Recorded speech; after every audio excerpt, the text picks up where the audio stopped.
जोगन कंथा, आपका हमारे राजभवन में स्वागत है। आपके मुख से नारायण की इतनी सुंदर स्तुति सुनकर हम कृतार्थ हुए।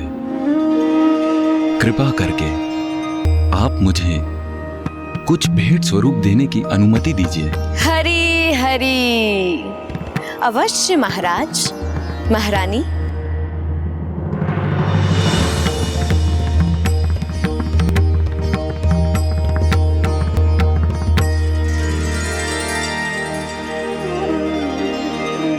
महाराज, महारानी, आपकी कन्या तो विवाह योग्य हो गई है।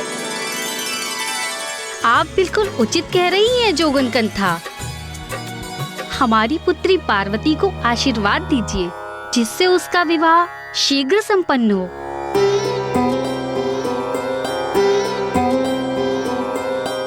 आपकी पुत्री तो तेजस्विनी है, सर्वगुण संपन्न है, संस्कारी है। इनका वर बनने हेतु तो ब्रह्मांड के अनेकों सुकुमार रूपवान राजकुमार उपस्थित हो जाएंगे।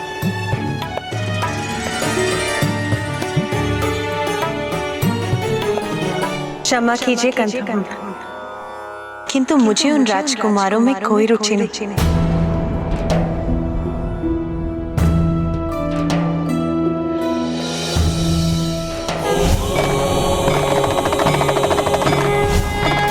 ओह, हरि हरि हरि। तो कोई एक है जो विशेष है, जिससे विवाह करने की इच्छा है तुम्हारी? माता, मुझे ऐसी पुत्री चाहिए जो महादेव की पत्नी बनने की अधिकारी हो। मैं तुम्हारी पुत्री बनकर तुम्हारी मनोकामना अवश्य पूर्ण करूंगी। नहीं जोगिनी माता, हमने हमारी पुत्री के लिए किसी विशेष वर का चुनाव नहीं किया है, किंतु हम हमारी पुत्री पार्वती के लिए एक अति उत्तम वर को ढूंढ रहे हैं। हरि हरि हरि। वर आप नहीं ढूंढेंगे महाराज, क्योंकि प्रत्येक कन्या का वर उसका भाग्य पूर्व में ही निर्धारित कर देता है, और आपकी कन्या को तो उसका भाग्य ज्ञात भी हो गया है।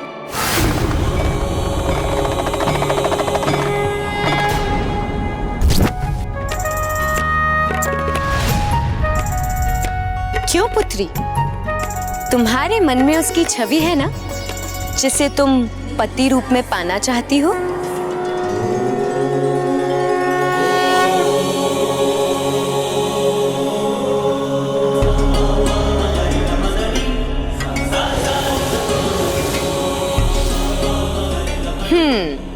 देखा, मैंने कहा था ना, कन्या को तो भली भांति ज्ञात है कौन होगा इसका पति, किंतु किसी अन्य को बताया नहीं कन्या ने। और उचित भी है, क्योंकि बताने का लाभ ही क्या है? मैं कुछ समझी नहीं जोगन माता। तनिक अपना हाथ तो दिखाओ कन्या।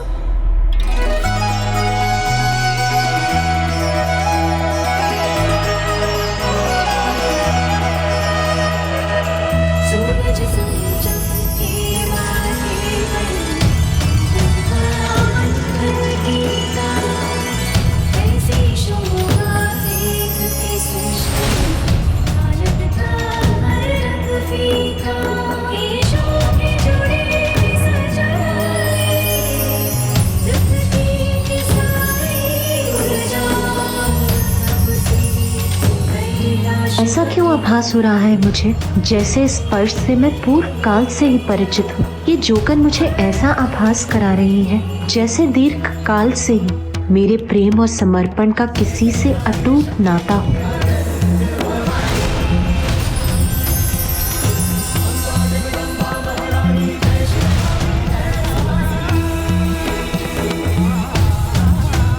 क्या हुआ जोगन माता? वही महारानी जो मेरा अनुमान था। इतनी सरलता से अपने पति का साथ नहीं पा पाएगी कन्या।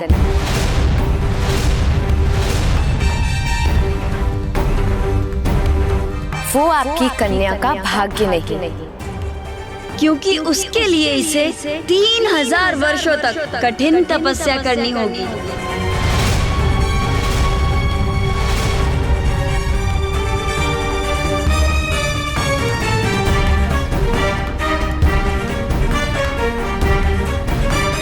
कठोर तप?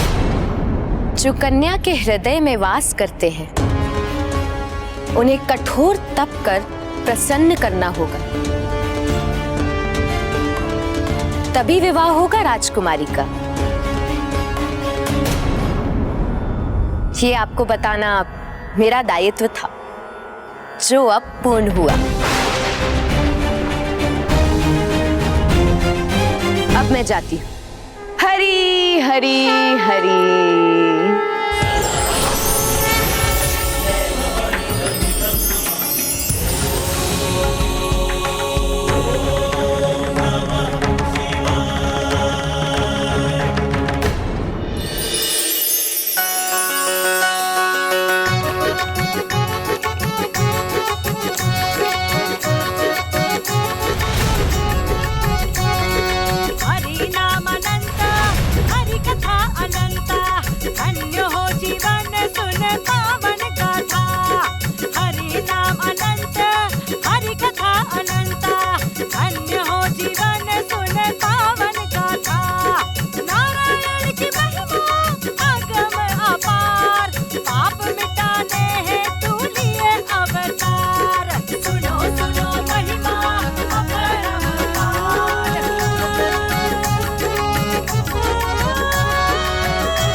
पार्वती, तुम रो रही हो?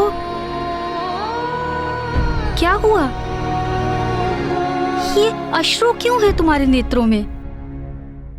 याद नहीं माता, किंतु जोगिन माता को जाते थे मुझे ऐसा प्रतीत हो रहा है कि कोई अत्यधिक समीपी मुझसे दूर जा रहा है।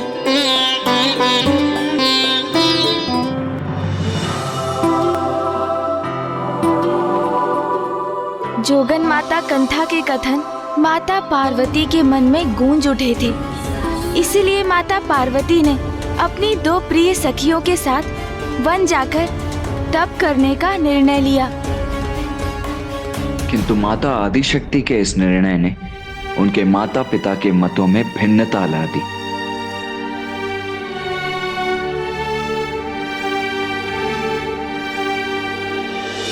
पिताश्री, मुझे आज्ञा दीजिए और आशीर्वाद भी कि मैं अपनी तपस्या संपन्न कर सकूं। पुत्री, मैं तुम्हें रोककर तुम्हें तुम्हारे भाग्य से दूर क्यों रखूं? सभी को अपने जीवन का लक्ष्य प्राप्त करने हेतु प्रयास करने का पूर्ण अधिकार है। मैं तुम्हें तुम्हारे इस अधिकार से वंचित कैसे रख सकता हूं? माँ, मत जाओ पुत्री, हठ मत करो, बड़ा कठिन होता है तब। तुम एक राजकुमारी हो, बचपन से ही समस्त सुख सुविधाओं में बड़ी हुई हो। वन में तपस्या में जो कष्ट होंगे उन्हें कैसे सहन कर पाओगी तुम? वन में वन्य जीवों के मध्य कैसे रह पाओगी तुम? ऐसे निर्जन स्थान पर मैं तो अपनी पुत्री की कभी कल्पना भी नहीं कर सकती। माँ, माँ, मुझे ना ही कोई भय है और ना ही राजभवन के किसी भी सुख की कोई लालसा, और मैं ये तपस्या अपने पति को पाने के लिए ही करने जा रही हूँ। माँ, मुझे अनुमति दीजिए कि मैं ये तपस्या पूर्ण कर सकूं।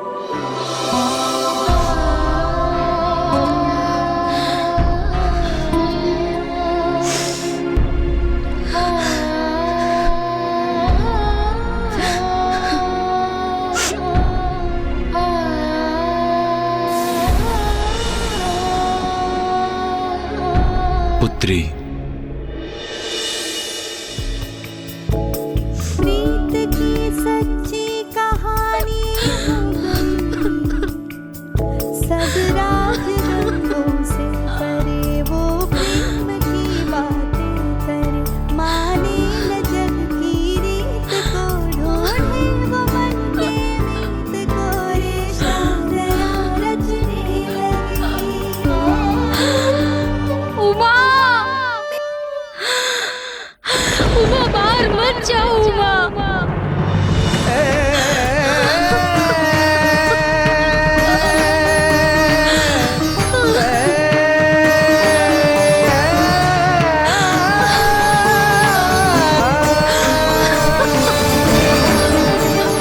देवी मैना, जाने दीजिए पुत्री पार्वती को। जोगन माता ने उसका मार्गदर्शन किया है। महादेव को पाने हेतु उसका तपस्या करना अनिवार्य है। तप करने से उसे अपने जीवन में लक्ष्य की प्राप्ति होगी। इसीलिए पुत्री पार्वती को मत रोकिए, उसे अपने पथ पर अग्रसर होने दीजिए। जाओ पुत्री।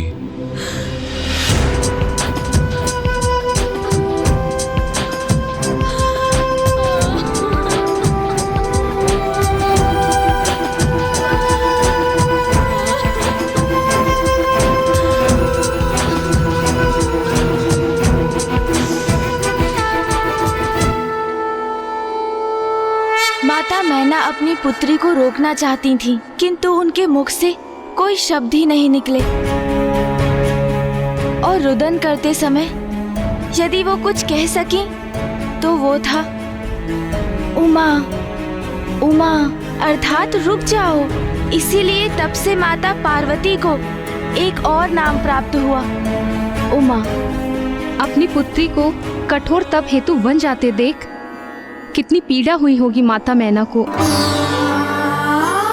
अवश्य माता, ये तो सभी के लिए अत्यंत कठिन था, किंतु यही तो थी महादेव की वो परीक्षा जिसमें सफल होकर ही माता पार्वती उनका सानिध्य पा सकती थी। और फिर माता पार्वती अपनी सखियों माता जया और माता विजया के साथ गंगोत्री के श्रृंगी तीर्थ पर चली गईं और उन्होंने अपनी तपस्या आरंभ की।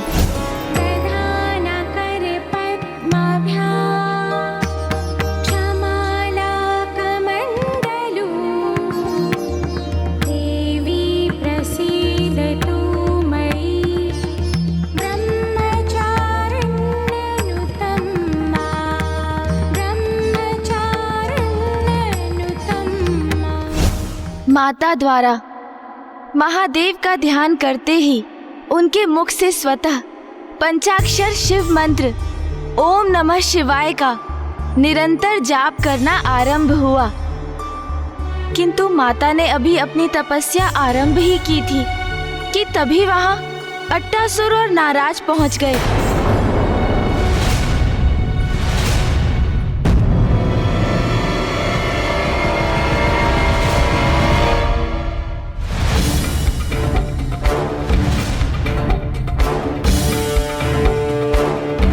चलो विजया, पार्वती का ध्यान से उठने का समय होने वाला है। चलो चलकर उसके लिए कुछ फल ले आते हैं।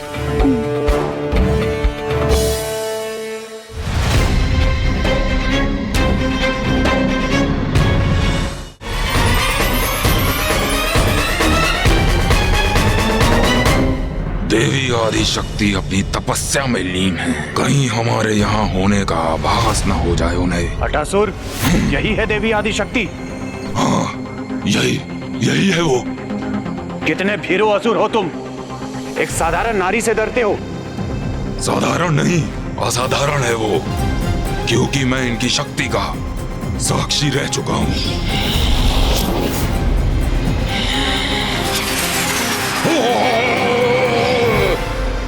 अच्छा, तो अब तुम और ये ये देवी आदि शक्ति मेरी शक्ति के साक्षी बनोगे, जो मेरे लिए अति उत्तम भी है, क्योंकि मैं इस नारी का वध कर महाराज तारकासुर के समक्ष तुम्हें एक मूर्ख और दुर्बल असुर प्रमाणित कर दूंगा।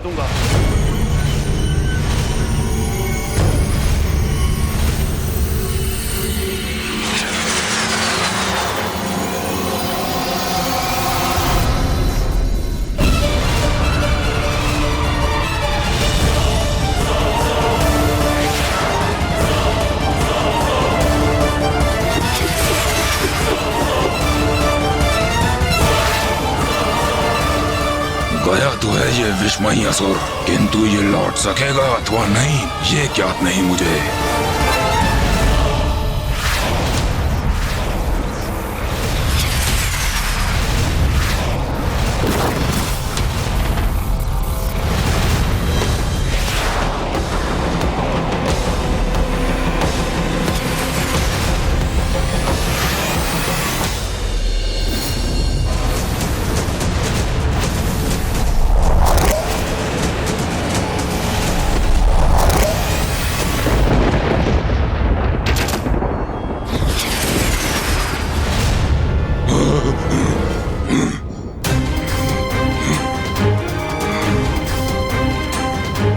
अब ज्ञात हुआ मूर्ख, मैं क्यों भयभीत हो रहा था। अब बता सकते हो मुझे, दुर्बल मैं हूं या तुम?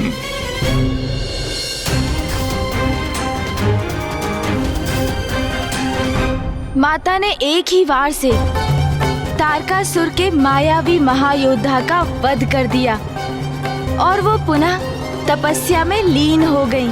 और जब अट्टासुर ने इसकी सूचना तारकासुर को दी तो वो ये सूचना पाकर और भी भयभीत हो गया, क्योंकि अब वो ये समझ चुका था कि यदि माता की तपस्या संपन्न हुई तो उन्हें महादेव का साथ प्राप्त होगा, और इसकी कल्पना भी उसके लिए असहनीय थी। अब उसका ये विश्वास कि माता के अहित में ही उसकी रक्षा निहित है और भी सुदृढ़ हो गया था। किंतु कई प्रकार के विघ्न आने के पश्चात भी माता अपनी तपस्या में और अधिक लीन होती जा रही थी।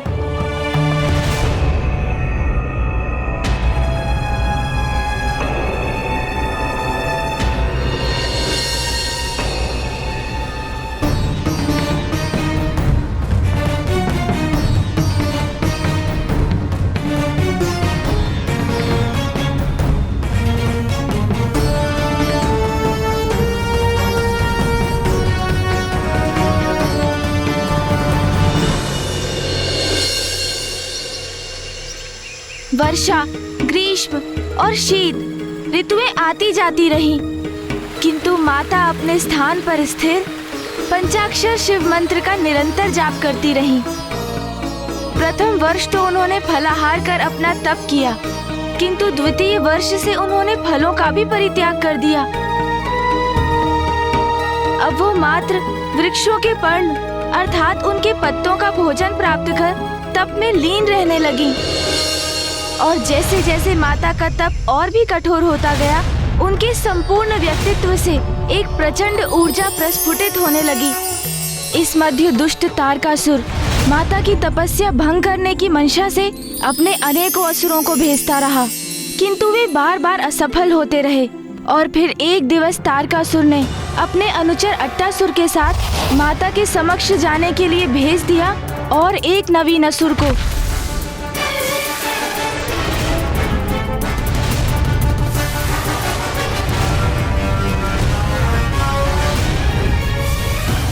जाओ मूर्ख जाओ, तुम भी अपनी शक्ति का प्रयोग करके देख लो।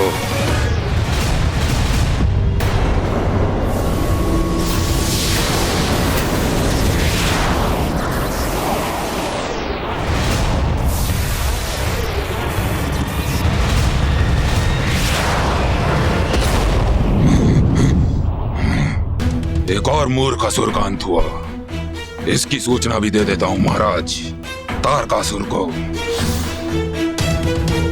माता पार्वती ने पुनः तारकासुर द्वारा भेजे असुर महायोद्धाओं का अंत कर दिया था। और वो अब और भी गहरी तपस्या में जा रही थी। पार्वती, ये लो पर्ण। और फिर एक समय ऐसा भी आया जब माता ने पर्ण अर्थात पत्तों के आहार का भी परित्याग कर दिया।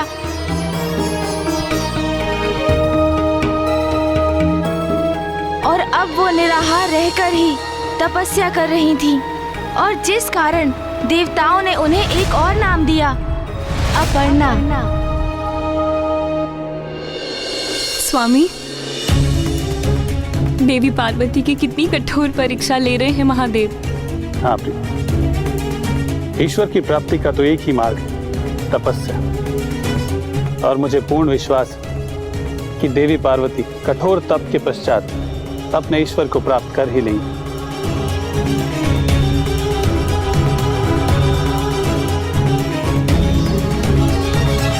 पार्वती, ये तो परीक्षा का एक आरंभ मात्र है तुम्हारे लिए। ऐसी कई परीक्षाओं का सामना करना तो विशेष है तुम्हारा।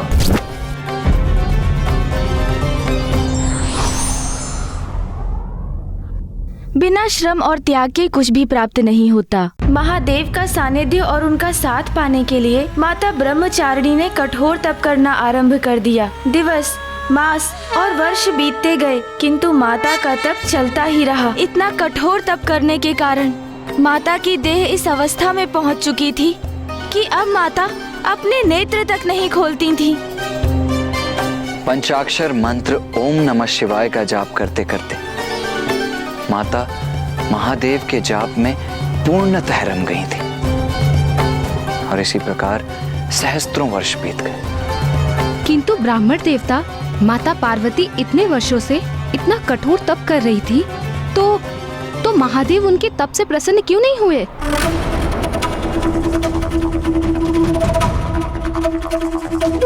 यही तो महादेव की परीक्षा थी माता। और अब ये माता का दृढ़ निश्चय था कि वो इस परीक्षा में सफल होकर अपने तप के माध्यम से महादेव का सानिध्य पाकर ही उठने वाली थी। किंतु यदि किसी कारण माता पार्वती उससे पूर्व ही अपने तप से उठने के लिए विवश हो जाती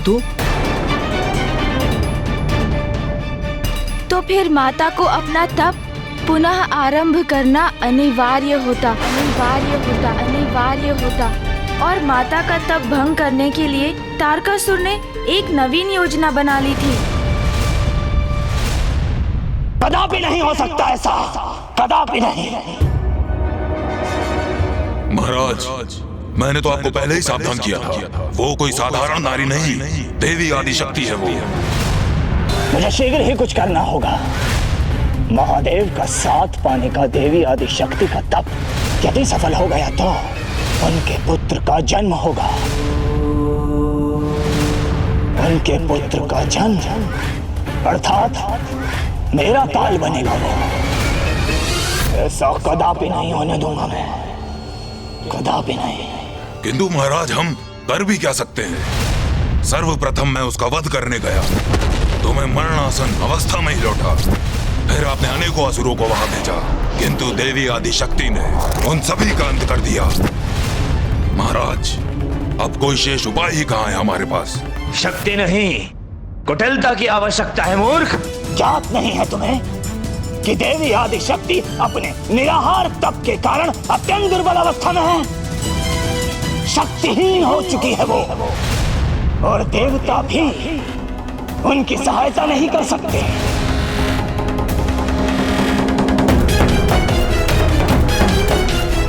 क्योंकि उन्हें तो यज्ञ के भविष्य से वंचित कर मैंने ही दुर्बल बना दिया।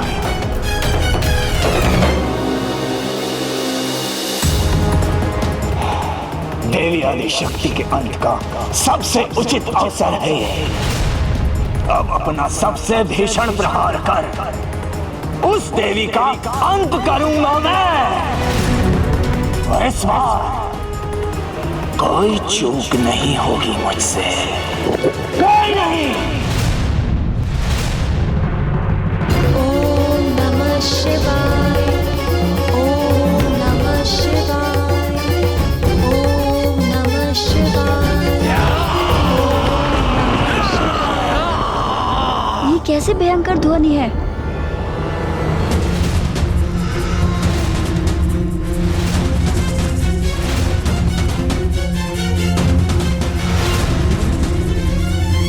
सखी जया, ये तो असुर इधर ही बढ़े आ रहे हैं। इनकी ही पदध्वनि सुनाई दी थी हमें, परंतु हमारे रहते पार्वती तक नहीं पहुंच सकेंगे ये असुर।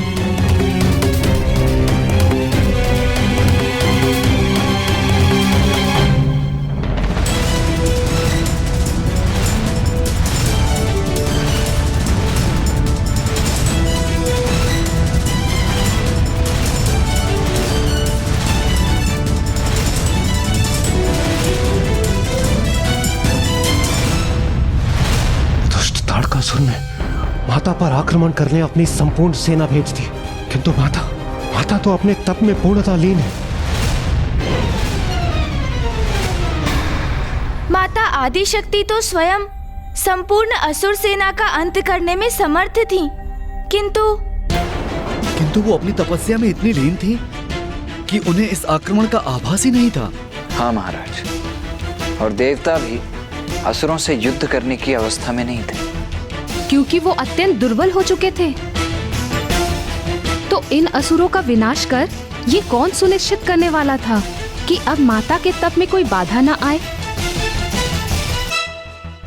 माता की कोई लीला अकारण नहीं होती महाराज। उनकी प्रत्येक लीला के पीछे छिपा रहस्य समय आने पर ही उजागर होता है।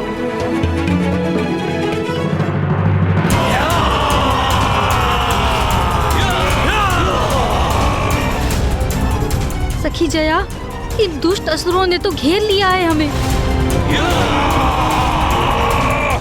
हाँ, लेकिन हमारे रहते ये असुर पार्वती तक कदापि नहीं पहुंच सकते।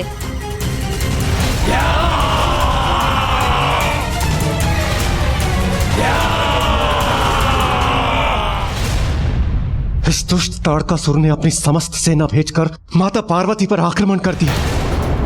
इसने तो सृष्टता की सभी सीमाएं लांघ दी है।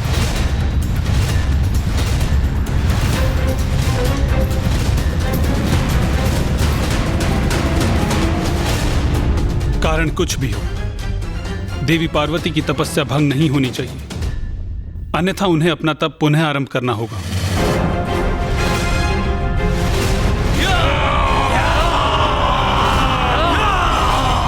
माता मैना और महाराज हिमावन ने हमें यहाँ पार्वती की सुरक्षा के लिए भेजा है।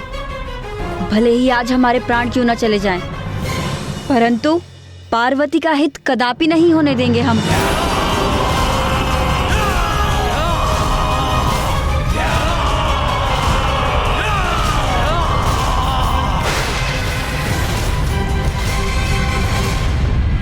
अब मेरे हस्तक्षेप से देवी पार्वती की तपस्या की रक्षा करने का समय आ गया है। बस बस, महादेव की परीक्षा में सफल होने के लिए इतनी कठोर तपस्या कर रही है देवी पार्वती,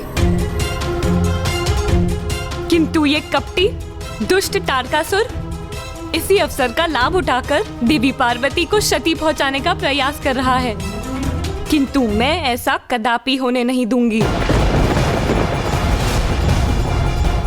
नाथ, आज मत रोकिए मुझे, और आप स्वयं भी कुछ मत कीजिए, क्योंकि आज मैं इस दुष्ट ताड़कासुर को नारी के प्रचंड क्रोध की शक्ति का परिचय दूंगी। उचित। देवता संकट में थे और ताड़कासुर का वध करने के लिए महादेव और माता पार्वती के पुत्र का जन्म अनिवार्य था। नारी शक्ति जागृत हो चुकी थी और माता लक्ष्मी ताड़कासुर के असुरों को ऐसा पाठ पढ़ाने के लिए तत्पर थी जिसकी उन असुरों ने कल्पना भी नहीं की थी।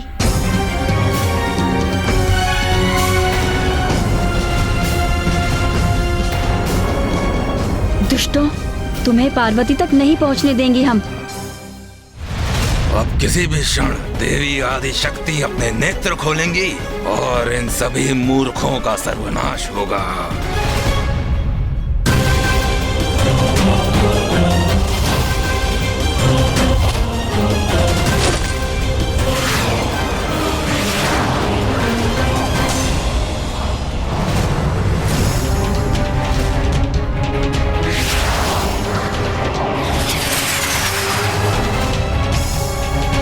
ये बाण तो बड़ी तीव्र गति से हमारी ओर बढ़ रहे हैं सखी विजया, इन्हें कैसे रोके हम?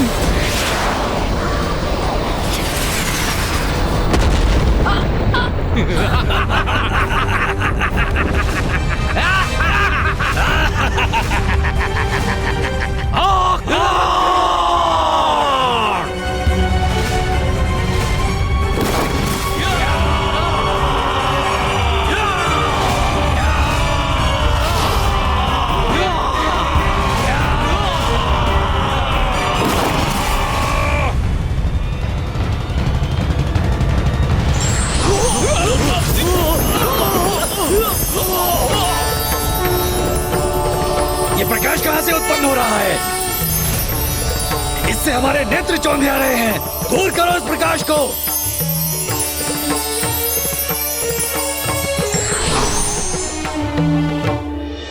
माता लक्ष्मी,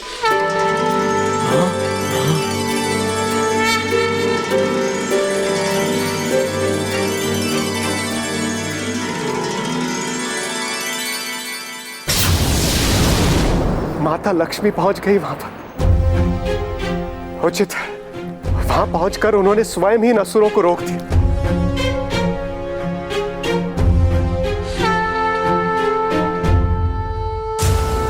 तुम सबको अंतिम चेतावनी देने आई हूँ यहाँ। लौट जाओ यहाँ से।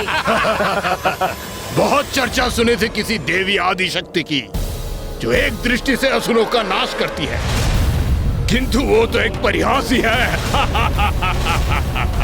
क्योंकि मुझे तो दो अति सुंदर नारियां ही दिखाई दे रही हैं यहाँ,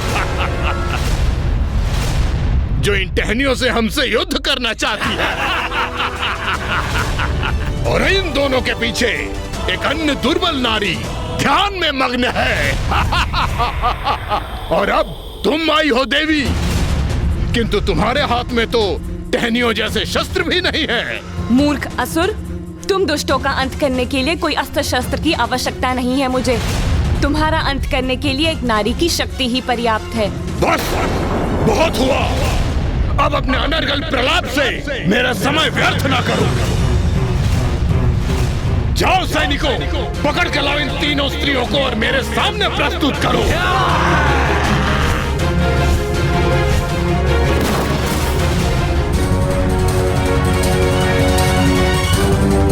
चेतावनी देने आई थी मुझे।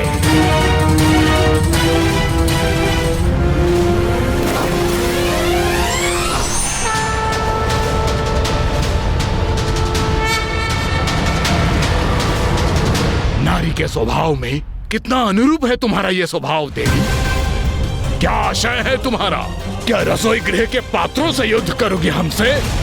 तो क्या ये स्वर्ण कलश अस्त्र इस देवी का और हमारे इन अस्त्र शस्त्रों का सामना ये कलश करेंगे? मेरा स्वर्ण कलश क्या कर सकता है वो तो तुम्हें अभी ज्ञात हो जाएगा मूर्खों।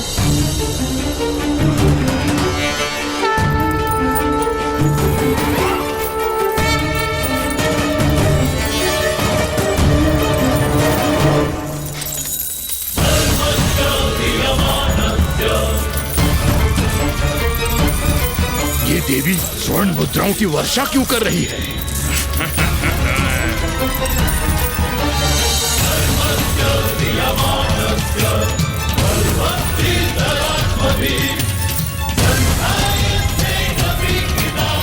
इतनी स्वर्ण मुद्राएं, इतना धन।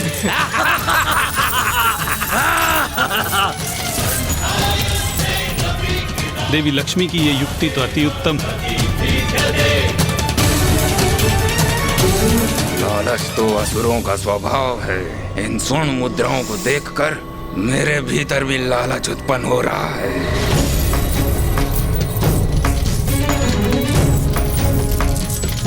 स्वर्ण मुद्राएं, सर्वप्रथम इन्हें समेट लेता हूँ, फिर इन स्त्रियों से निपटूंगा।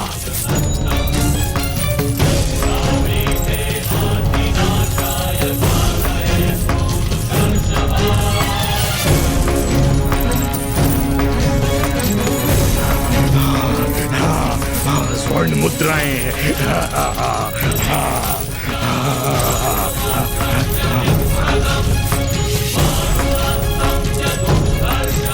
स्वर्ण मुद्राएं हमें भी प्राप्त होनी चाहिए। हम पीछे क्यों रहे? चलो आगे बढ़ो। चलो।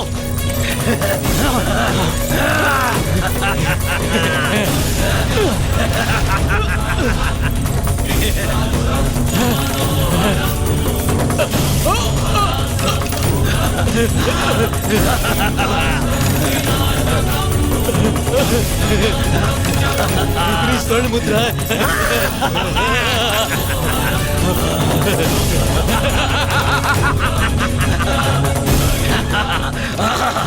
आनंद आ गया, आनंद आ गया। के स्पर्श से इस स्वर्ण के भी धनी हो जाएंगे, अब हम भी धनी हो जाएंगे।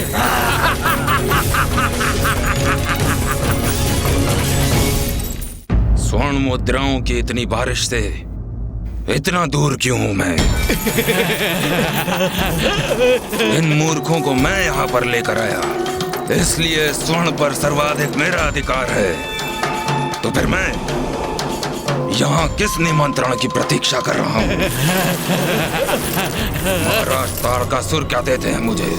सदैव इन व्यर्थ के कार्य हेतु भेज देते हैं, किंतु अब इन स्वर्ण मुद्राओं को समेटकर मैं भी धनी और शक्तिशाली बनूंगा, शक्तिशाली बनूंगा।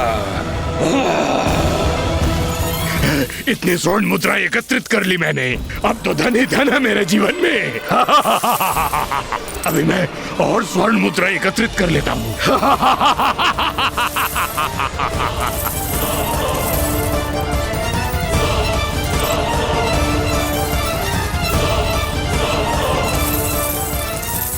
अरे ये स्वर्ण मुद्राएं स्वतः कैसे गतिशील हो गई?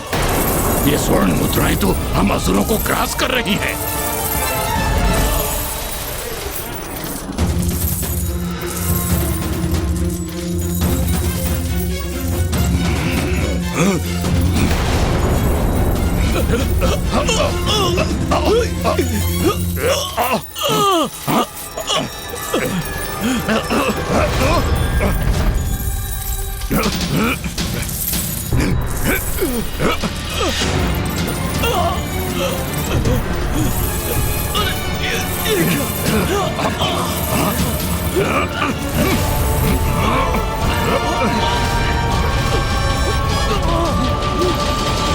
इन दुष्टों को उचित दंड दिया है देवी लक्ष्मी ने।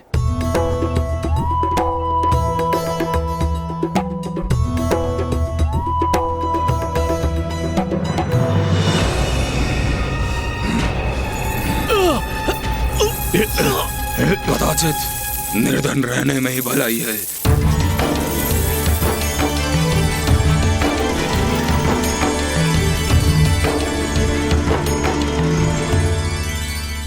तुम्हें चेतावनी दी थी मैंने। ए नारी, हमारे पांव जकड़ लिए तो क्या हुआ? हाथ तो अभी भी हमारे मुक्त है और मैं इन्हीं हाथों से तुम्हारा अंत करूंगा।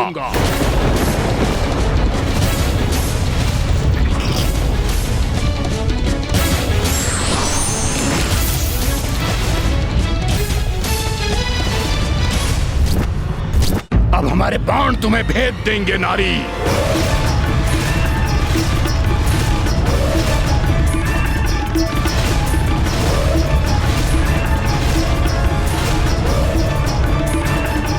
ये दुष्टासुर तो माता लक्ष्मी पर अपना लक्ष्य साध रहे। लो देवी, अब अपने काल से भेंट करो तुम।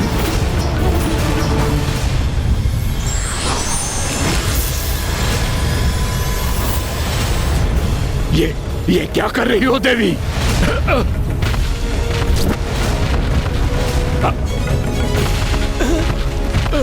अरे ये स्वर्ण मुद्रा है, ऊपर उठकर घेर रही है हमें, हमें बाधित कर रही है ये मुद्राएं।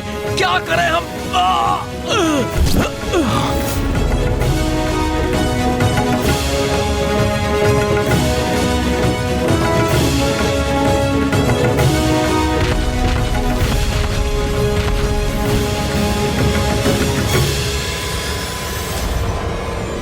माता लक्ष्मी, इन असुरों को स्तब्ध कर माता पार्वती के तप की रक्षा करने के लिए आपको कोटि कोटि धन्यवाद।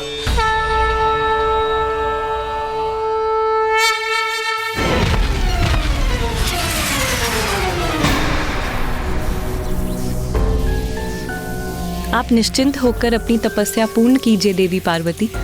मैं आप तक कोई बाधा या विघ्न नहीं पहुंचने दूंगी।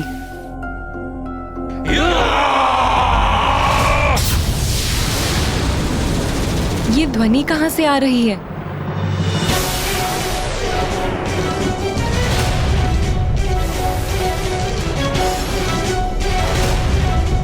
सावधान देवी, अब हम तुम्हारा संहार करेंगे। सावधान!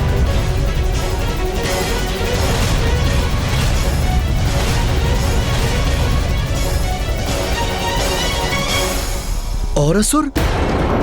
तारकासुर ने और असुरों को भेज दिया ब्राह्मण देवता? हाँ महाराज। तो फिर क्या किया माता लक्ष्मी ने?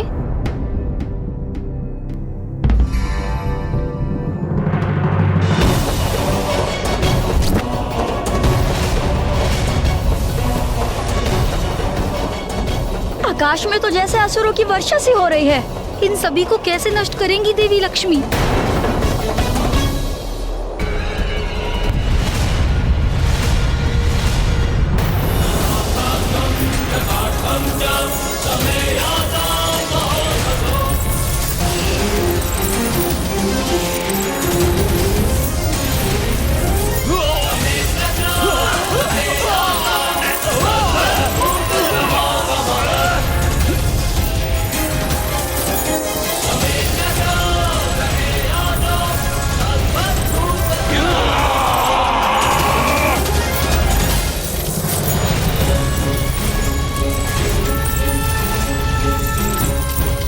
दूसरी ओर से भी असुर आने लगे हैं। असुरों की सेना हर ओर से आ रही है। इस प्रकार तो ये दुष्ट देवी पार्वती की तपस्या भंग कर ही देंगे।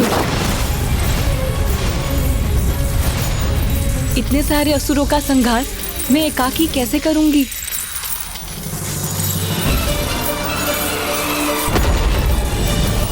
एकाकी नहीं देवी लक्ष्मी, अपितु हम दोनों मिलकर इनका संहार करेंगे।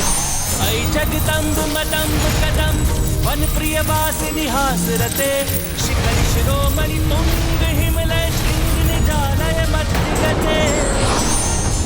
नारी को दुर्बल समझने की भूल नहीं करनी चाहिए, अन्यथा बार बार पराजय का मुख देखना पड़ सकता है।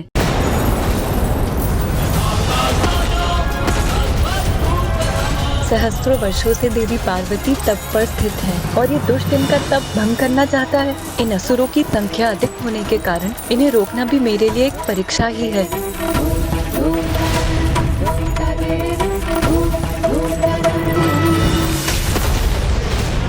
वो अकेले नहीं निपटेंगी इन असुरों से। माता सरस्वती के स्वर से मुझे उनके कोप का आभास हो रहा है, किंतु माता करने क्या जा रही है?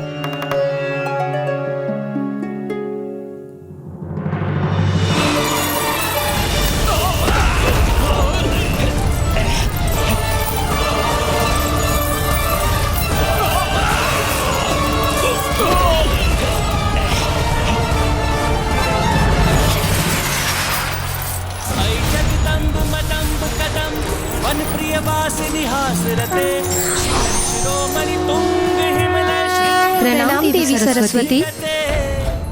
अब ये तृतीय देवी कहां से उत्पन्न हुई? और ये क्या वीणा? ये देवी संगीत वादन करने जा रही है।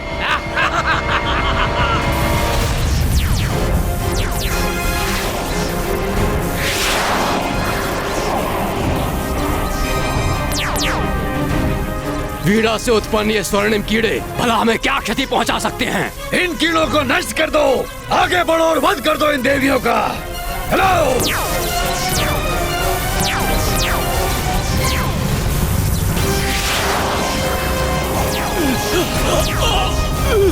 अरे हम तो बंदी बन गए। इन स्वर्णिम कीड़ों ने हमें बंदी बना लिया। मुक्त करो हमें, मुक्त करो हमें।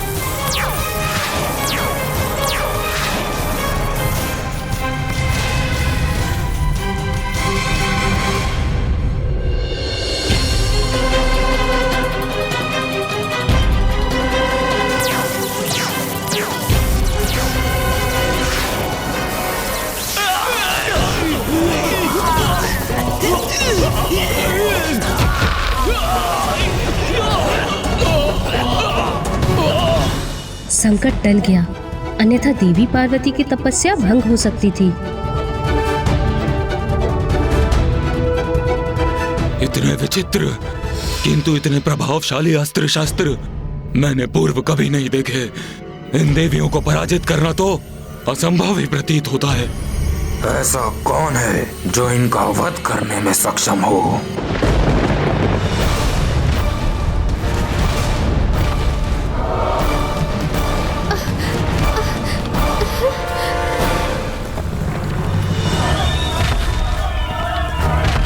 अब कौन आ रहा है यहाँ, जिसके पश्चात से ये भूमि कंपित हो रही है?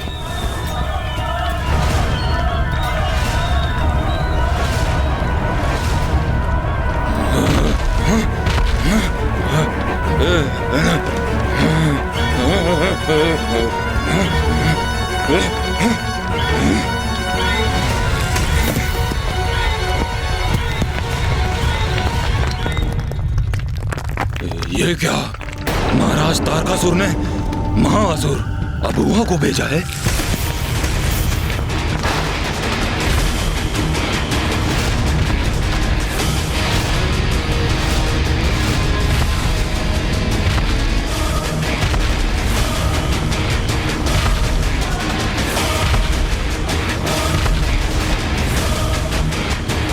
ये तो इस पर्वत की ओर आ रहा है जहां मैं स्थित हूं, और इस पर्वत को पार करके ये देवी आदि शक्ति तक पहुंच सकता है।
कौन असुर है? माता लक्ष्मी और माता सरस्वती तो उड़ते असुरों से निपट रही हैं। अभी एक और नवीन असुर उत्पन्न हो गए। मुझे भय है कहीं असुर माता की तपस्या न भंग कर दे। यदि देवी पार्वती अपनी तपस्या से उठने के लिए विवश हुई तो वो महादेव की परीक्षा में कभी सफल नहीं हो पाएंगी।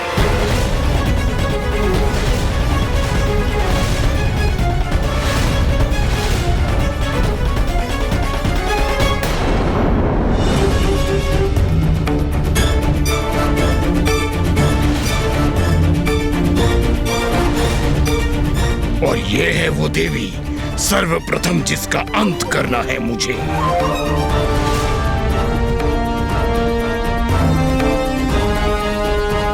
तो ये सब हो रहा है यहाँ देवियों, किंतु क्या तुम देवियों को यह ज्ञात नहीं कि महाराज से प्रतीक्षा करवाना सर्वथा अनुचित है? असुर महाराज तारकासुर इस प्रतीक्षा में है कि देवी आदि शक्ति की अंत की सूचना अब आएगी कि तब आएगी, और तुम तुच्छ स्त्रियां अपनी क्रीड़ा से उसमें विलंब उत्पन्न कर रही हो। किंतु कोई बात नहीं, अबुआ यहाँ प्रस्तुत है, और जो धैर्य धारण कर प्रतीक्षा करते हैं उन्हें उसका उचित फल भी प्राप्त होता है। और मैं अब महाराज की प्रतीक्षा को सार्थक करूंगा, और तुम तीनों देवियों का अंत कर एक के स्थान पर उन्हें 3 देवियों के अंत की सूचना दूंगा। एक अन्य विचार आया है मेरे मन में, क्यों ना मैं इस संपूर्ण सृष्टि का ही विनाश कर दूं, क्योंकि जब सृष्टि ही शेष नहीं रहेगी तो सदा के लिए तुम तीनों देवियों का भी अंत हो जाएगा।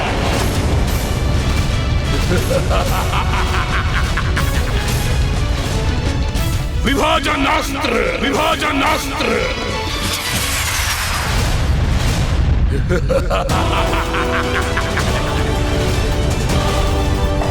ये कौन सा अस्त्र है ब्रह्मदेव? ये वो अस्त्र है वायुदेव जो किसी को भी दो भागों में विभाजित कर सकता है।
माता का तप भंग हो गया।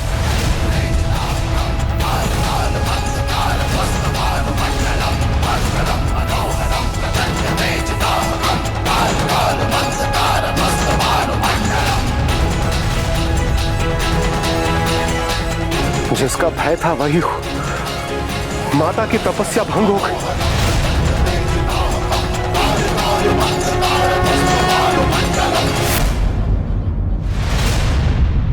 प्रकृति के साथ हिंसा करने का दुस्साहस कैसे किया तुमने?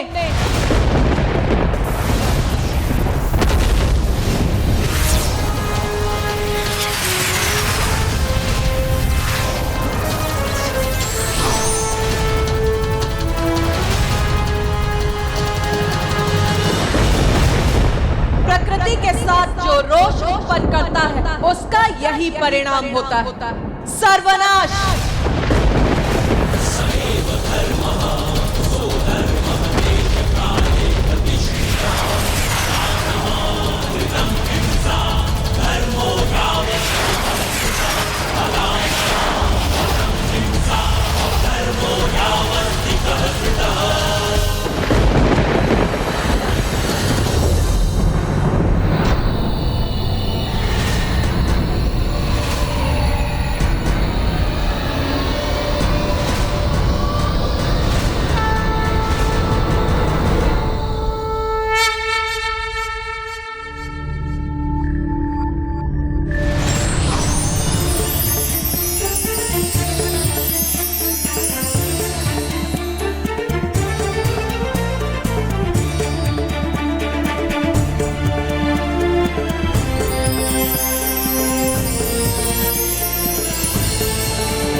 देवी आदिशक्ति, अच्छा है, अब युद्ध का आनंद आएगा।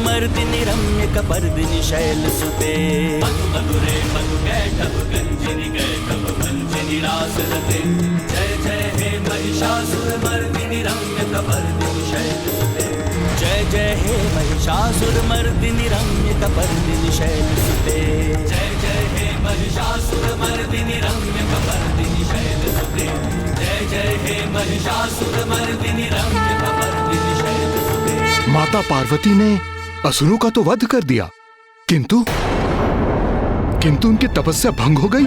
माता अपने तप से उठ गई, तो अब वो महादेव को कैसे प्रसन्न कर सकती थी? तो क्या तारकासुर अपने मंतव्य में सफल हुआ?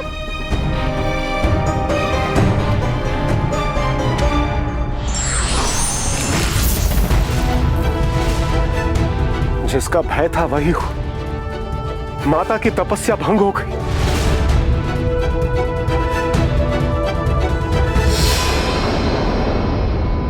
माता तो अपने स्थान से उठी ही नहीं थी।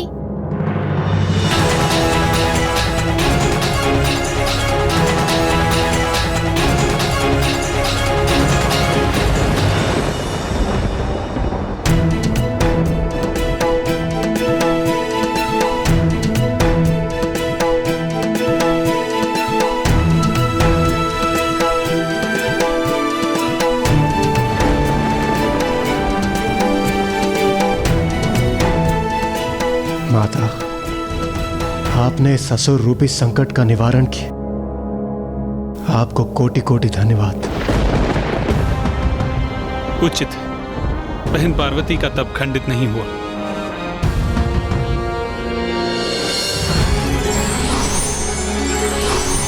ये है माता आदिशक्ति की लीला। माता पार्वती का तप भंग भी नहीं हुआ और असुर सेना का सर्वनाश भी हो गया, किंतु माता पार्वती का तप अभी संपन्न नहीं हुआ था, अर्थात महादेव की परीक्षा में वो अभी भी सफल नहीं हुई थी। और इस अवधि में देवता और भी अशक्त हो रहे थे और उन सभी के मन में एक ही प्रश्न उमड़ रहा था। ब्रह्मदेव, महादेव कब तक इस प्रकार माता पार्वती की परीक्षा लेते रहेंगे? हाँ नाथ, 30 सहस्त्र वर्षों से देवी पार्वती की इतनी कठोर तपस्या का फल अब उन्हें प्राप्त होना ही चाहिए। हाँ प्रिय, आप सर्वथा उचित कहती हैं, किंतु ज्ञात नहीं महादेव इतनी प्रतीक्षा क्यों करवा रहे हैं।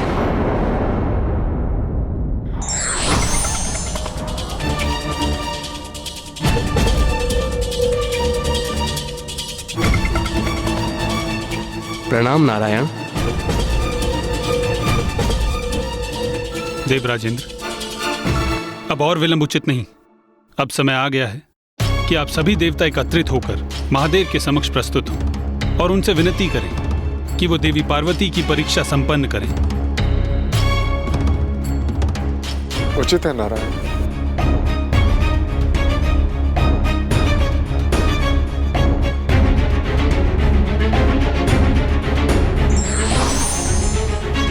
नारायण, हमें भी महादेव से निवेदन करने जाना चाहिए। नहीं ब्रह्मदेव, आपको जाना तो है, किंतु महादेव के समक्ष नहीं, अपितु कहीं और एक अत्यंत महत्वपूर्ण कार्य करने। आपको तारकासुर के समक्ष जाना है और उसे कार्य करने के लिए तैयार करना है। तारकासुर? ये आप क्या कह रहे हैं नारायण? मैं जाऊं तारकासुर के निकट? किंतु क्यों? क्यों ब्रह्मदेव? आपने ही उस दुष्ट को वरदान दिया था ना, और आप तो उसके आराध्य हैं। तो आपका सुझाव नहीं स्वीकार करेगा तो भला किसका करेगा? ब्रह्मदेव, एक दीर्घ अवधि से मेरी बहन पार्वती महादेव को प्रसन्न करने के लिए कठोर तपस्या कर रही है, जिससे महादेव प्रसन्न होकर उनसे विवाह करें, जिसके उपरांत उनका पुत्र उत्पन्न हो, जो तारकासुर का अंत करके सृष्टि को इस महासंकट से मुक्त करे। तो आप भी इतना योगदान तो दे ही सकते। ब्रह्मदेव, आप स्मरण रखिए, प्रत्येक बार जब भी आपने या महादेव ने किसी असुर को वरदान दिया है और जो उससे संकट उत्पन्न हुआ, उसका निवारण मैंने अथवा मेरी बहन ने ही किया है। और यह तो सर्वथा स्पष्ट है कि तारकासुर कभी भी अपनी दुष्टता से पीछे नहीं हटेगा। वो महादेव और देवी पार्वती के संयोग की संभावना को मिटाने हेतु वो कोई प्रयास नहीं छोड़ेगा। इसलिए हमें उसके मन को भटकाकर उसकी कुबुद्धि को कहीं और व्यस्त रखना होगा। और ये कार्य आपसे उत्तम कौन कर सकता है?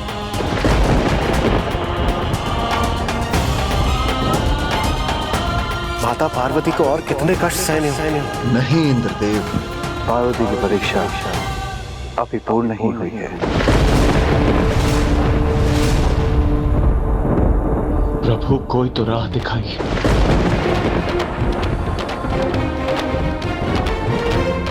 हमसे उनकी अवस्था नहीं देखी जाती प्रभु।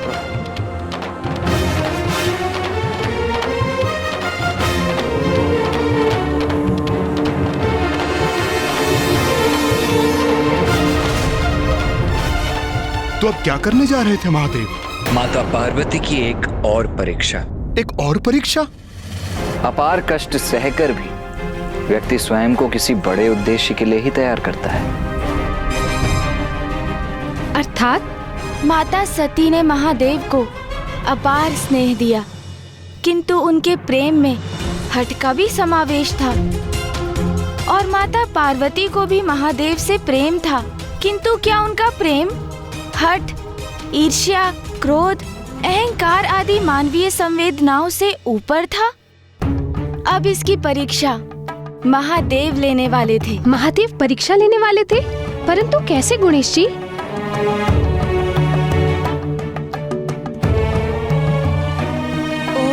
नमः शिवाय, ओम नमः शिवाय, ओम नमः शिवाय, ओम नमः शिवाय।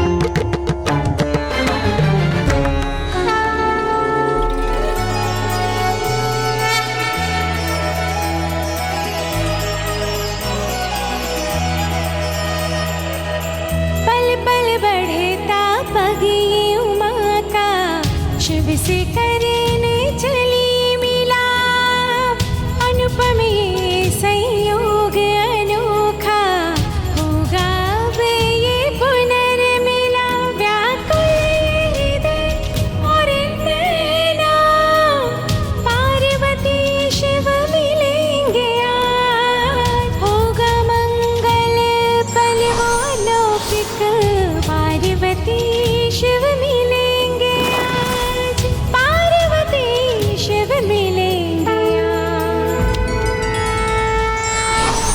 कठिन परीक्षा और प्रयत्न के उपरांत ही मनचाहा परिणाम प्राप्त किया जा सकता है। ईश्वर अपनी लीला के माध्यम से यही संदेश देते हैं।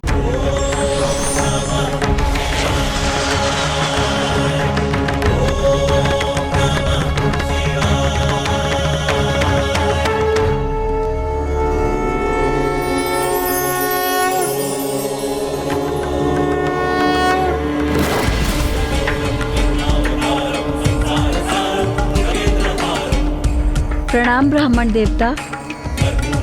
कल्याण कल्याण कल्याण। बताइए, हम आपकी किस प्रकार से सहायता कर सकती हैं?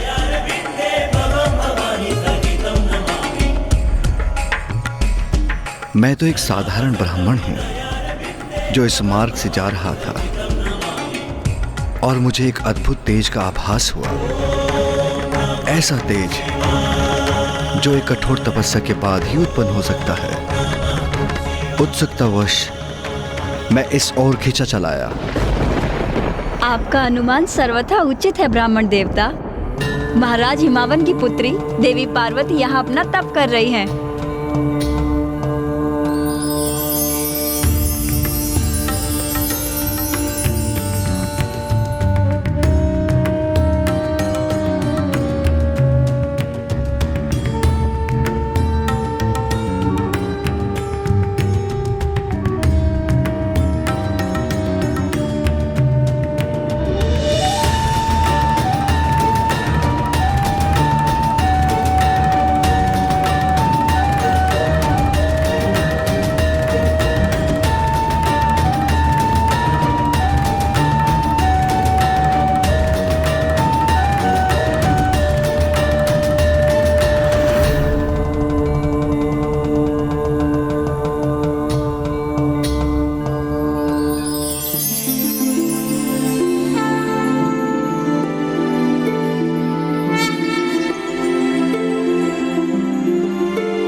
महाराज हिमावन की अति सुंदर पुत्री एक राजकुमारी इतनी युवावस्था में इस वन में कठोर तपस्या कर रही है। भला क्यों? आपके पिताश्री तो अत्यंत संपन्न है, धनवान है, हिमालय पर्वत के राजा हैं। आपकी सभी इच्छाओं को क्षण भर में पूर्ण कर सकते हैं।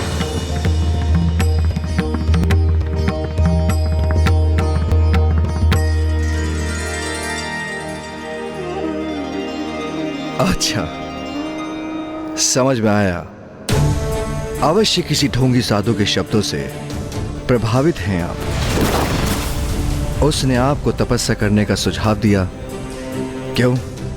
उचित कहा ना मैंने? नहीं ब्राह्मण देवता, ऐसा कदापि नहीं है। सखी पार्वती तो महादेव को प्रसन्न करने हेतु तो तपस्या कर रही है, जिससे महादेव उन्हें विवाह के लिए स्वीकार कर सके। क्या क्या कहा आपने? महादेव?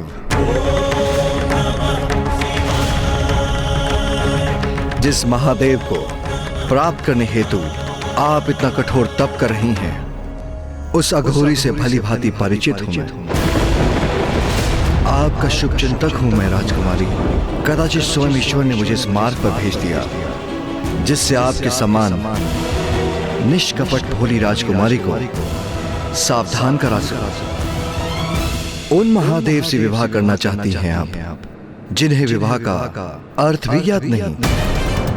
आपका जन्म संभ्रांत वंश में हुआ। आपके पिता महाराज, आपकी माता महारानी है, किंतु महादेव का जन्म कब, कहां, कैसे हुआ, ये तो आज तक कहीं प्रकट ही नहीं हुआ।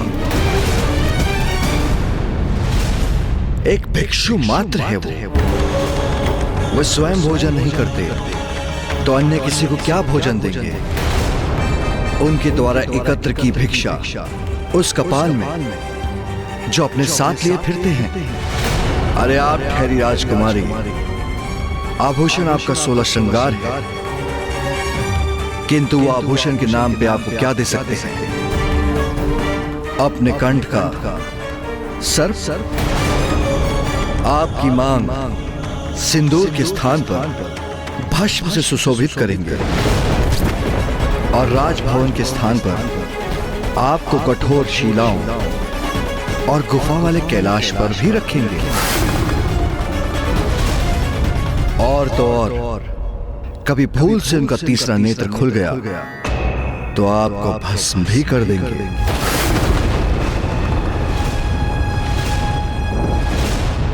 उस अघोरी से आपके इस तथाकथित विवाह के उपरांत क्या वो आपके साथ कैलाश में भी रहेंगे, अथवा आपको ही उनके साथ शमशानवासी बनना होगा?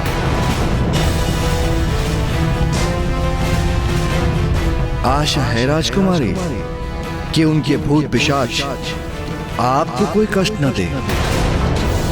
और सुना तो ये भी है कि वो सदाई खोए रहते हैं, वर्षों तक ध्यान में लीन रहते हैं। और आप तो अभी से मृत पशु के चर्म को अपने शरीर पर धारण करने का अभ्यास कीजिए। और धारण ना भी करें तो उनकी दुर्गंध सहने के लिए तैयार हो जाइए, क्योंकि आपके वो शिव उसे धारण करना नहीं छोड़ेंगे। मैं तो ये समझने में असमर्थ हूं कि आप क्या समझकर महादेव से विवाह कर रही हैं। इतनी सुंदर राजकुमारी हैं आप, महादेव के नाम का जाप कर इतनी कठोर तपस्या कर किस अवस्था में पहुंच गई हैं आप? जिन महादेव के विवाह के पूर्व ही आपकी ये दशा कर दी, वो विवाह के उपरांत आपको क्या सुख देंगे? आपको क्या सुख देंगे? आपको क्या सुख देंगे? महादेव माता पार्वती को उकसा रहे थे और माता पार्वती प्रतिपल और क्रोधित होती जा रही थी। और दूसरी ओर ब्रह्मदेव तारकासुर के राजभवन पहुंचकर नारायण की योजना को क्रियान्वित करने जा रहे थे। एक बार पुनः मेरे असुरों ने निराश किया मुझे और उस देवी ने एक संपूर्ण सेना को नष्ट कर दिया। मेरे सबसे शक्तिशाली महाअसुर अभुआ का वध कर दिया उस देवी ने। तुम्हारी समस्त शंकाएं एक एक कर सत्य हो रही हैं तारकासुर। कौन है? कौन है? कौन है जो मेरे विचारों को पढ़ रहा है?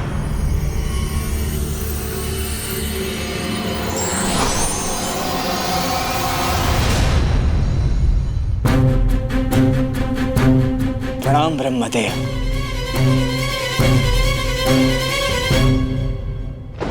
तुम्हारी चिंता भली भांति ज्ञात है मुझे। तुम मुझसे कुछ भी नहीं छिपा सकते हो तारकासुर। क्या सोचा था तुमने? तुम मुझसे ऐसी अवस्था में मृत्यु का वरदान मांगोगे जो सर्वथा असंभव प्रतीत होगा और तुम अमर हो जाओगे। क्यों? सत्य कह रहा हूं ना मैं। किंतु अब ऐसे संयोग प्रस्तुत हो रहे हैं जो असंभव प्रतीत होता था वो शीघ्र संभव हो सकता है।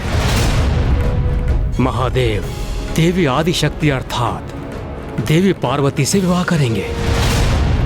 इसकी संभावना बढ़ती जा रही है।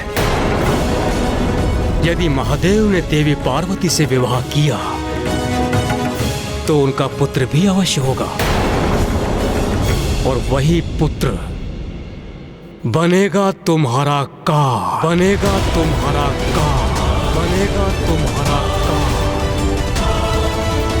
काल हूं तुम्हारा। शीघ्र जन्म लेकर तुम्हारा वध करूंगा मैं। किंतु मैं अपने सबसे बड़े और महान भक्त के साथ ऐसा कदापि नहीं होने दूंगा। इसलिए इस बार मैंने हस्तक्षेप करने का निर्णय लिया है।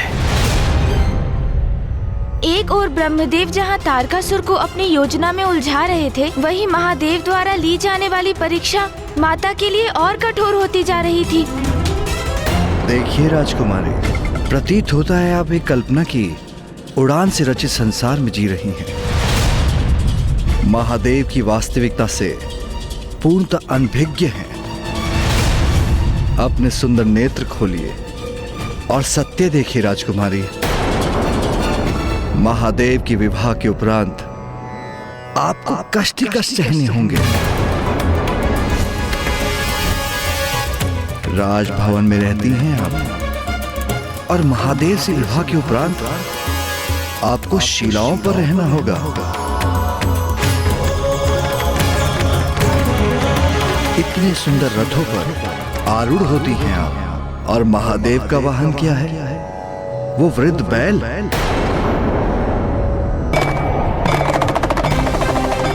आपका और उनका कोई मेल नहीं।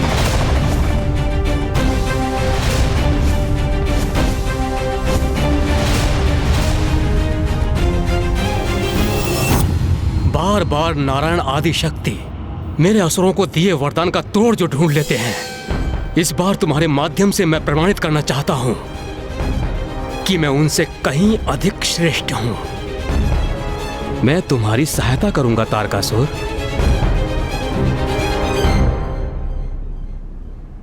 स्मरण रहे तारकासुर, आदि शक्ति हैं वो, कोई साधारण देवी नहीं जिनसे तुम सरलता से निपट लोगे। क्या करूं मैं, आप ही मुझे बताइए। स्वयं को सुदृढ़ और सशक्त करो वत्स। अर्थात एक ऐसी माया नगरी का निर्माण करो जो तुम्हारा स्वयं का स्थान हो, जो तुम्हारा नगर और राजभवन हो। जब महादेव का पुत्र उत्पन्न होगा, इसके उपरांत वो इस नगर में प्रवेश करने का प्रयास करे तो ये पूरा नगर जाल बनकर अपने में फंसा ले। इस तरह महादेव के पुत्र का अंत हो। किंतु प्रभु, मुझे माया नगरी का कोई ज्ञान नहीं। उसकी चिंता मत करो पुत्र, वो विद्या मैं तुम्हें प्रदान करूंगा।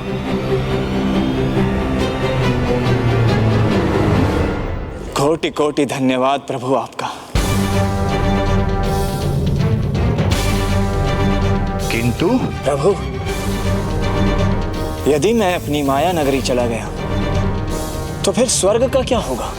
स्वर्ग लौटा दो देवताओं को, स्वर्ग लौटा दो देवताओं को, स्वर्ग लौटा दो देवताओं को। प्रतीत होता है तारकासुर मेरी योजना के भंवर में फंस चुका है, और उन्हें आदेश दो कि तुम्हारे अधीन रहकर स्वर्ग का कार्यभार संभालें।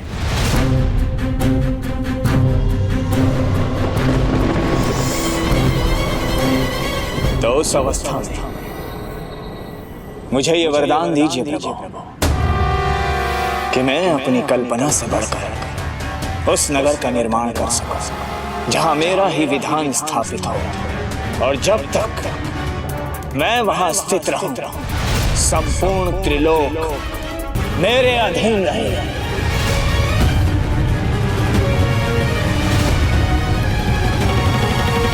तथास्तु, तथास्तु, तथास्तु। धन्यवाद प्रभु।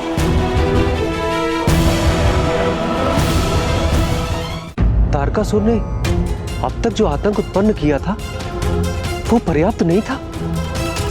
जो ब्रह्मदेव ने उसे एक और वरदान प्रदान कर दिया। महाराज, इस वरदान के पीछे ब्रह्मदेव और नारायण की एक द्विपक्षीय रणनीति थी। प्रथम कि देवता स्वर्ग पर अपना अधिकार पुनः स्थापित कर सके, और द्वितीय कि तारकासुर अपने नगर के निर्माण में व्यस्त हो जाए, उसका मन भटका रहे, जिससे देवताओं को कुछ और अवकाश प्राप्त हो, जिस अवधि में महादेव और माता पार्वती का विवाह भी संपन्न हो जाए। किंतु विवाह के लिए तो सर्वप्रथम माता पार्वती को महादेव की परीक्षा में सफल होना होगा ना? हाँ माता, आप सर्वथा उचित कह रही हैं। किंतु अभी कैसी परीक्षा ले रहे थे महादेव कि माता का क्रोध उनके चरम पर ही पहुंच रहा था? क्षमा कीजिए ब्राह्मण देवता, आपका सम्मान करना मेरा धर्म है, इसीलिए मैं आपको कुछ नहीं कह रही हूँ। किंतु आपको मेरे समक्ष महादेव की निंदा करने की अनुमति नहीं है।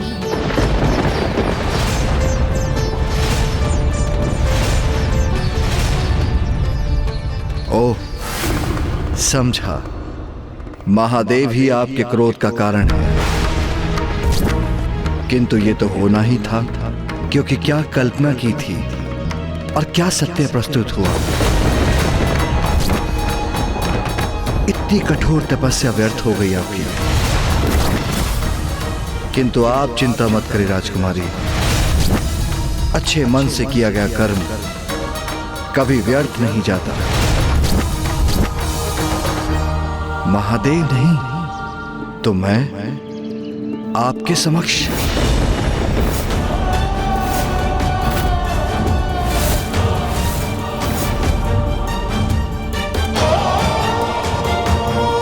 ये आप क्या कह रहे हैं ब्राह्मण देवता? आपका कथन सर्वथा अनुचित है। अनुचित क्यों? मैं तो सर्वथा उचित कह रहा हूं। मैं ब्राह्मण अवश्य हूं, किंतु राजकुमारी को उत्तम भोजन दे सकता हूं और मैं राजकुमारी को उत्तम भवन का निवास भी दे सकता हूं और आभूषण भी प्रस्तुत कर सकता हूं और समाज में प्रतिष्ठा भी प्रदान करा सकता हूं और ये सब आपको वो अघोरी नहीं दे सकता राजकुमारी। इसलिए महादेव का विचार त्याग कर मुझसे विवाह कीजिए।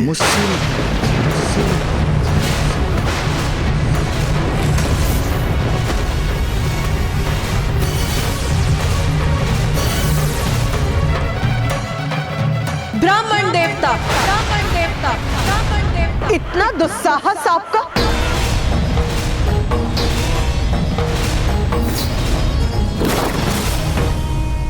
क्रोध त्यागिए सुंदरी और स्वीकार कीजिए मुझसे मेरे विवाह का प्रस्ताव। मुझसे भेंट होना तो सौभाग्य था आपका, अन्यथा महादेव से विवाह करके अनेकों कष्ट सहने पड़ते आपको।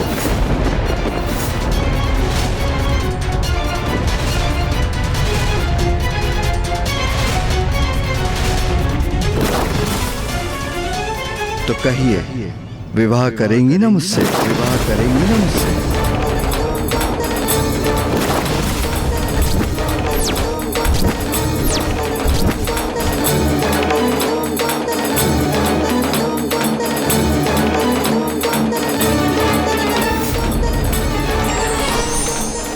महादेव, इन ब्राह्मण देवता को शांत कराइए स्वामी। इनके अनुचित शब्द मेरे हृदय को बेध रहे हैं। मुझे ज्ञात है पार्वती, ये तुम्हारे लिए कष्टदायी होगा, किंतु ये वो परीक्षा है जिसके द्वारा ही तुम स्वयं को सिद्ध कर सकती हो और ये परीक्षा तुम्हें देनी ही होगी। ब्राह्मण देवता इतनी दुष्टता कर पार्वती को क्यों उकसा रहे हैं? कहीं पार्वती ने इन ब्राह्मण देवता पर अपना क्रोध व्यक्त कर दिया तो तपस्या के उपरांत कितना बड़ा अपराध हो जाएगा।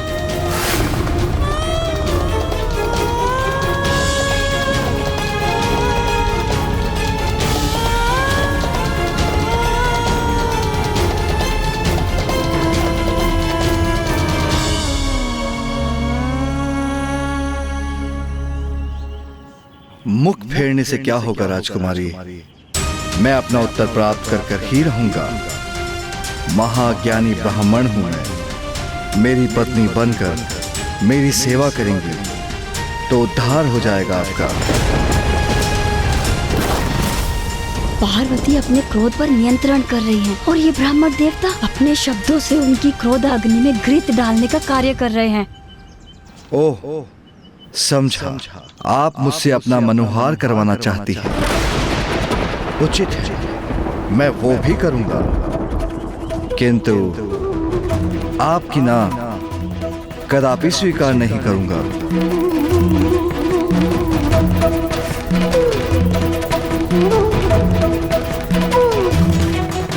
मैंने अपार सहनशीलता का परिचय दिया है, किंतु ऐसे अनुचित शब्द कब तक सहूंगी मैं? ये मेरी कैसी परीक्षा है स्वामी? उत्तर दीजिए सुंदरी।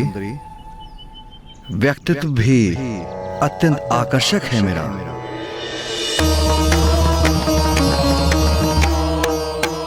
उन अघोर अघोरी महादेव और आपकी जोड़ी की तुलना में तो हम दोनों अनेकों गुण सुंदर दंपति होंगे। बस बस बस।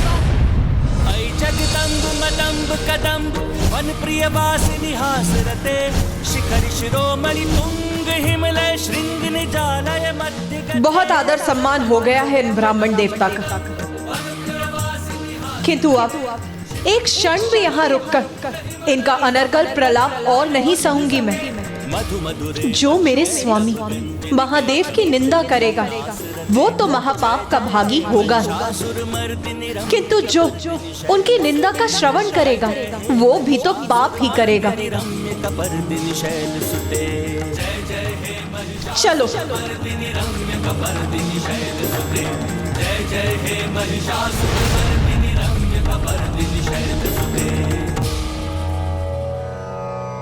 महादेव की परीक्षा ने तो माता को अत्यंत कुपित कर दिया और अब वो महादेव से दूर जा रही हैं। अब क्या होगा? अब माता का क्रोध शांत कैसे होगा? इतनी बड़ी भूल मत करो कन्या, मुझसे मुख फेर कर मत जाओ।